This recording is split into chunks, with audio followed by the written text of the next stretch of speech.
បងប្អូនមានដុំសេរីតឡាងថ្មីតែធ្វើម៉ូដសេរីចាស់មានបងប្អូនស្រឡាញ់ចូលចិត្តតែមក14គ្រាប់ដុំ3អំពែប្រភេទ Resistance Paraser អញ្ចឹងខ្ញុំតេស្តភ្លើងបន្តិចណា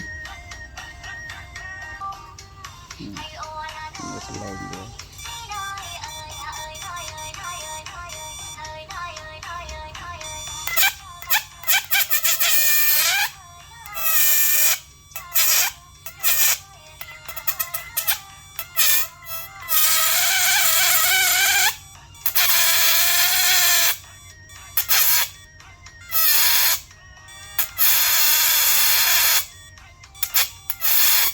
អូខេ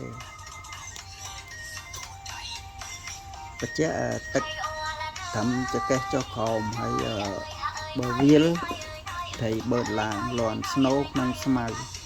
អាហ្នឹងបងប្អូនសំណុករជួយកែបទុំអូខេល្អដូចគ្នា